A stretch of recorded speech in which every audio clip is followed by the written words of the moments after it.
All right, we got Quincy Evans coming in the cage right now, making his first fight, his debut. He has a wrestling background, and he's out of Faglier's Kempo Karate School. Yeah, that's a school maybe people here in Atlanta aren't as familiar with. The Faglier's is a really solid school. They've got some really good guys. They're more up in the South Carolina, North Georgia region. Yeah, you see in his corner right there, Jason. He's a veteran of the NFC. I believe he's 6-3, 25-35er. Very talented. Yeah, I've seen and competed. My guys are going against several of their guys, and they always bring it, man. They've got a really good crew and usually very skilled. Not a lot of brawling. Their guys are usually very technical. This should be a good scrap. But he's got his hands full tonight against DK Brewer, who has 8 fights in Muay Thai, 4-4 Muay Thai, and 1-1 in MMA, including an amateur fight of the year in 2020. Yeah, I'm not sure I've seen DK in MMA. I've always enjoyed watching him in Muay Thai. He brings it all the time. You always know it's going to be a good scrap. Interested to see how he transitions to MMA. A lot of experience here, 10 total fights. It's very different. I think a lot of people underplay how difficult it is to go from Muay Thai and kickboxing into MMA. Introducing first fighting out of the blue corner. 24 years old, standing 5 feet 7 inches tall. He weighed in at 169 pounds. Tonight he makes his MMA debut, representing Faglier's Kempo Karate School. From Augusta, Georgia, Quincy Evans. And his opponent fighting out of the red corner. 30 years old, standing 6 feet tall. He weighed in at 170 pounds. With 1 victory, 1 defeat, he represents Savage Squad. For Atlanta, GA, DJ Brewer. Refereeing card for the action, Jason Holland.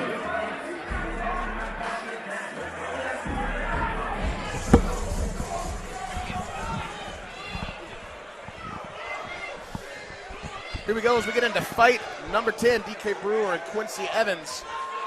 Quincy Evans coming out of the blue. You're looking at DK Brewer in the red.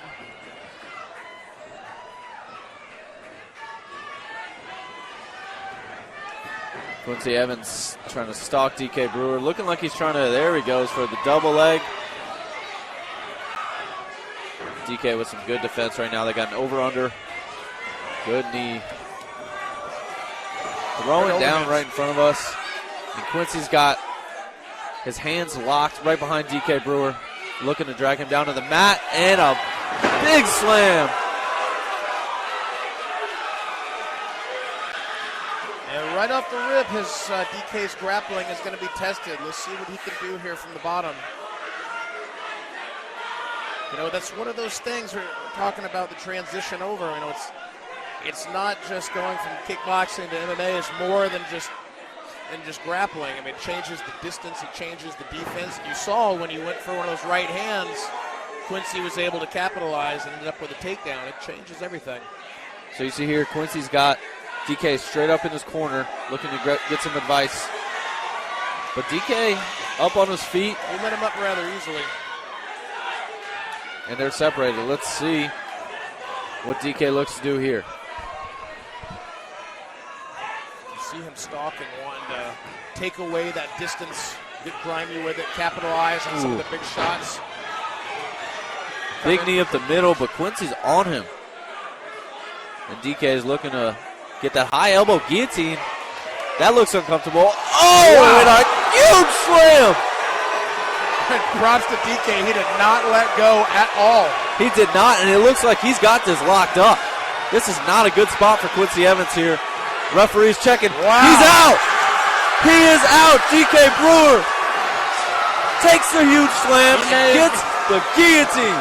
He may have gotten suplexed, but my man he did not let go, and Quincy Evans is being woken up in the cage. That is a highlight finish if you've never seen one. Gets slammed big, and then finishes the guillotine. Unbelievable. Wow. And this crowd is absolutely electric. Look, the highlights are going to be from that suplex, but the real props go to DK Brewer. He did not let go of that guillotine. And 5 seconds after that suplex, Quincy was unconscious.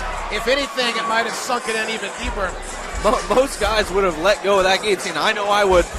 And he got absolutely slammed, but stayed true because he knew he had that tight. I'm hoping we get a replay. Oh, there it was. Briefly. They got a fast replay here. I'm hoping we get a replay. That was an unbelievable. That was not even a slam. That was a full-on WWE suplex. That was a jackhammer. We got a jackhammer Goldberg style. Here, I think we might get it right here. Now, this is earlier in the round. This is the early round slam. Quincy looked good off the bat. And here you go. Oh. Kind of. Here they go. He's got that high elbow guillotine. And you can see out of desperation, Quincy grabs the single. Quincy dumps him. Hits him with a perfect plex, and DK Brewer does not let go. Puts him to sleep. And you've got to feel for Quincy, feeling like everything was going his way until it wasn't. An unbelievable finish.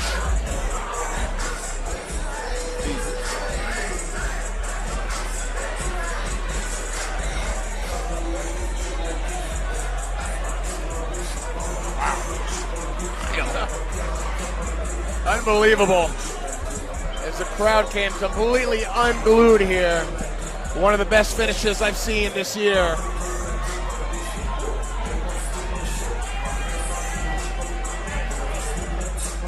A hard-fought battle by Quincy. A tough loss. Props to him. All right, ladies and gentlemen. 1 minute, 52 seconds into round number 1. Your winner by technical submission via the guillotine choke, DK Brewer.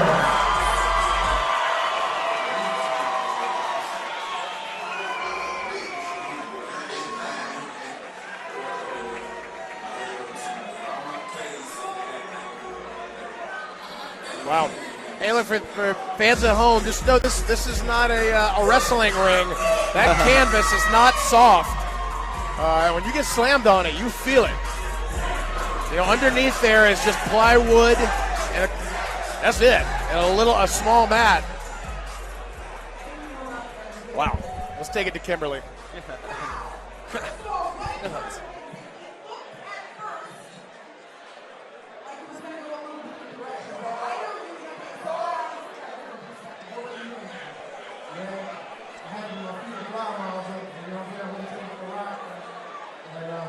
Working hard. Was my I said all night. But I felt some really pushing the takedowns. And we tried to shine on and put his head right here. But anyway, rest in peace to my auntie now. I lost the cancer a few months ago. I love you all, Lisa. Shout out to all my cousins who stole mine. Peace to y'all. Shout out to Cyber Squad. Shout out to Paul Williams. Shout out to you too. Brother Diego, because I'm showing love. Shout out to my people over there. And I shout out. Shout out to the whole city. Please don't see how they man, for real. I got y'all. So, love y'all. Last time I heard the show, man. See you later.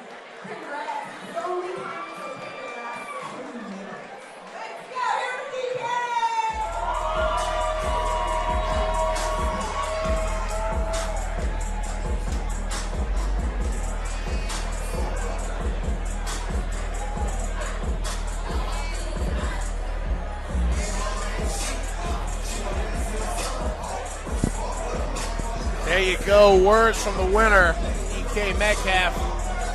DK Metcalf. That's actually one of my favorite Seattle receivers, DK Brewer. A hard-fought, very well-earned victory and a highlight that you will see over and over again.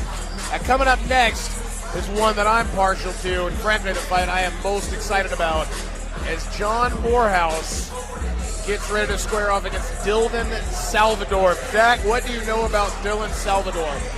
So I know Dylan Salvador has got over 60 fights in kickboxing, and he is training out of ATT Team Lima.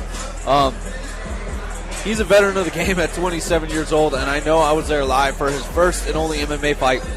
Jesse's been trying to find someone to fight him for almost 2 years now. I believe it's been 2 years since his last fight, where he was able to dismantle someone who's a very good wrestler who wrestled in college and actually submit him in the third round as a kickboxer. So he's a very, very well-rounded martial artist, and both these guys have an extensive background in kickboxing. John Morehouse is also kickbox for glory.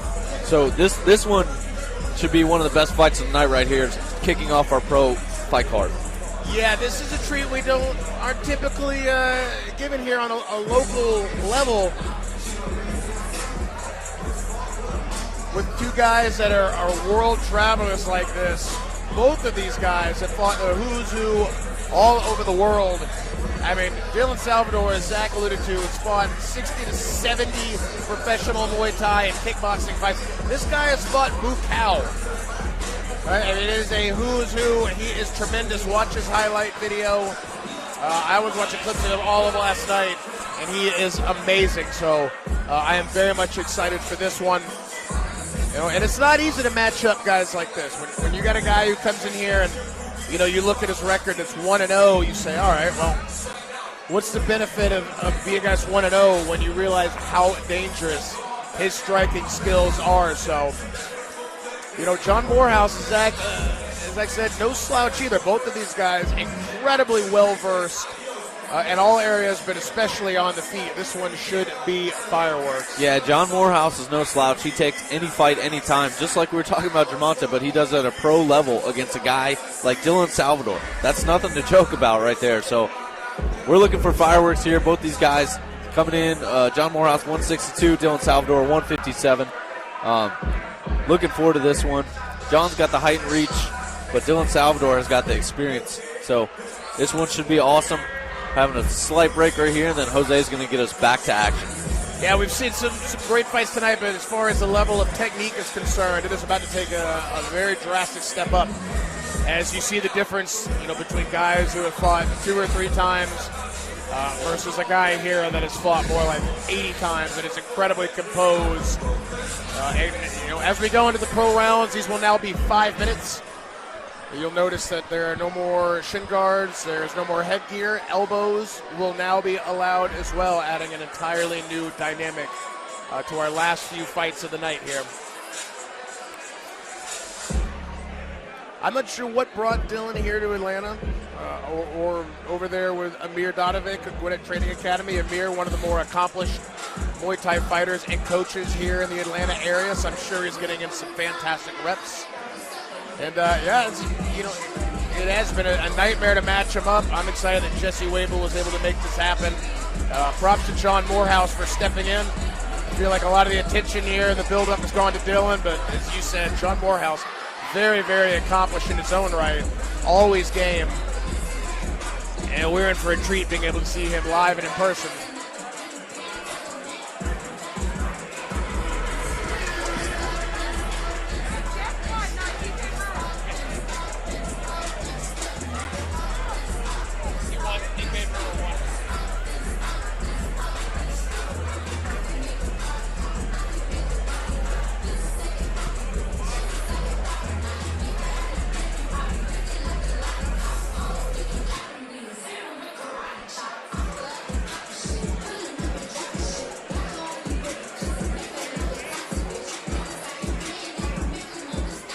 Hey, George out.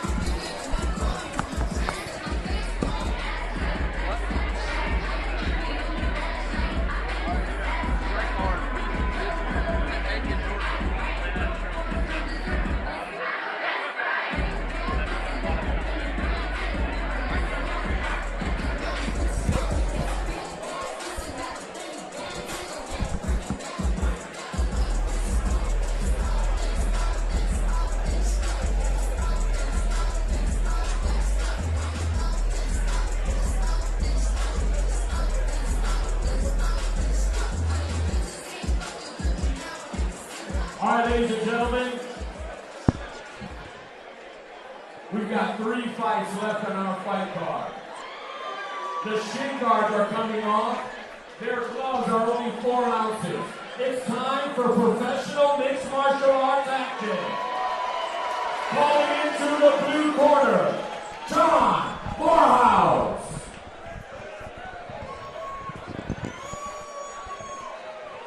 All right, we got John Morehouse coming in. He has fought in the NFC before. Just wait.